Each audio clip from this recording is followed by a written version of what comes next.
Right, let's see if we can do this while mobile. Hello, I'm in my car. I'm at work early.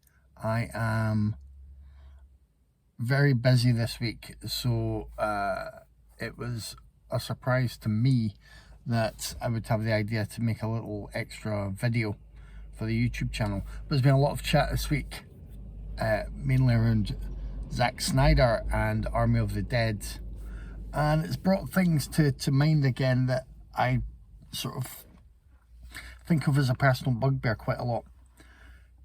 First of all the hyperbole is ridiculous nowadays. I know a lot of good reviewers online. I also know a lot of sites or reviewers that will either love or hate everything. That's very unusual. Would rarely happen. So we've gone into this binary system, and it's frustrating. It removes nuance. It just follows the lead set by Rotten Tomatoes. I know people who have been certified reviewers for Rotten Tomatoes and are very happy, and good for them. I'm kind of Groucho Marx about it. I wouldn't want to join a club that would have me as a member, but also I think it's part of the dumbing down of film criticism and looking at cinema, looking at art, I guess, because you could apply it to anything. People might say Siskel and Ebert had the thumbs up and thumbs down. They did, but they also had a lot of conversation about it. With Rotten Tomatoes now, films can get a good pre-release push, especially if they send PR to the right people who want traffic to their sites. And before you know it, this film is certified fresh on Rotten Tomatoes. It's ridiculous. All for a sticker on a DVD or Blu-ray case that people will then look at and buy. That's no way to judge a movie. So it's a pain, because some folk have said Army of the Dead is the worst film we've ever seen. It's not. Some folk have said it's the best. It's a fantastic zombie movie. It's not. I wrote about it in my blog. I have a lot of issues with it. There's some fun to be had. So here's the thing, right?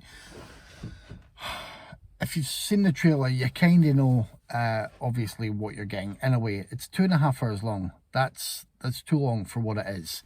It's a very dumb plot with very dumb character motivations. Now, you say this, and folk are like, well, it's just a zombie movie for fun. What do you expect? That's fine. But it doesn't keep things zippy enough to keep you distracted from the dumb elements. Now, great dumb movies do that. People aren't reviewing Army of the Dead or watching Army of the Dead and expecting greatness or high art, not to be snobby about it. But that's the accusation leveled at people who didn't like it. Well, what did you expect? Well, you can still expect a certain amount of things. A film can't be entirely saved by a cool zombie tiger, although it is very cool. It can't be entirely saved by Tig Notaro being placed in there digitally, although she's a highlight of the film.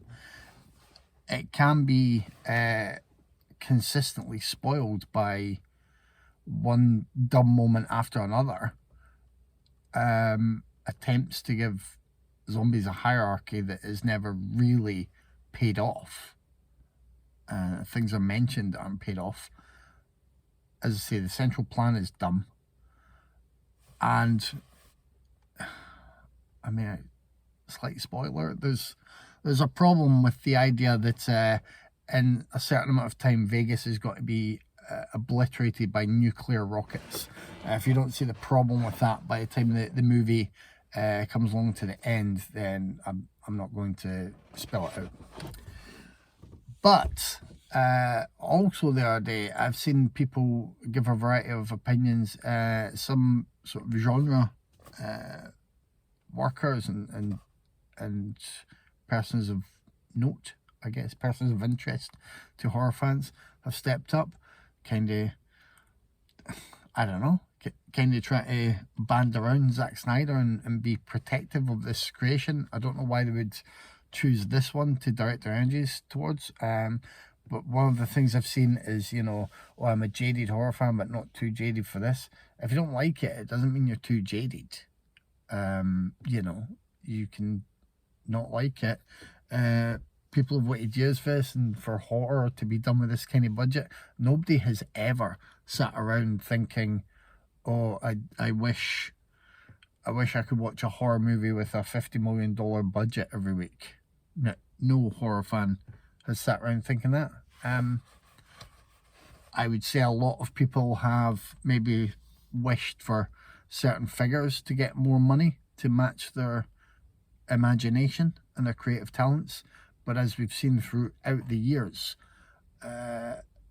in many film genres, but probably especially horror, necessity is the mother of invention, and it's created some great moments. I mean, you have the famous example of Jaws having the amazing 3-barrel sequence, which was basically because the shark was so unreliable.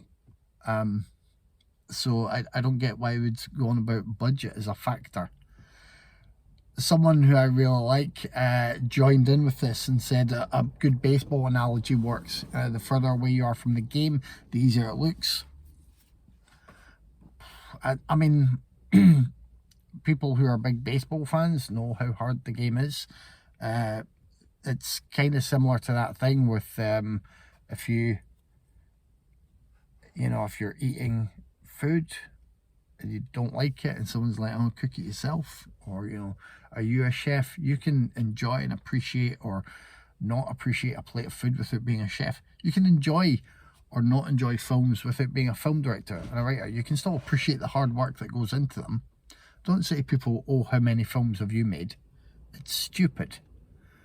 It takes a lot to get a film made. It takes a lot to get pretty much any film made. But that doesn't mean we can't hold the films that are made up to a certain standard. That should be the point, so that we don't have to just settle for anything that's given to us by a studio, by Zack Snyder, who seems like a lovely guy in clips I've seen from him. But maybe one or two people could have given him some input and said no to a couple of his ideas. It just doesn't work like that, and I think people can enjoy Army of the Dead or not. They can judge a film or not, and then you don't have to judge them for it. So peace out. My colleague's turned up, so he's going to start winding me up now.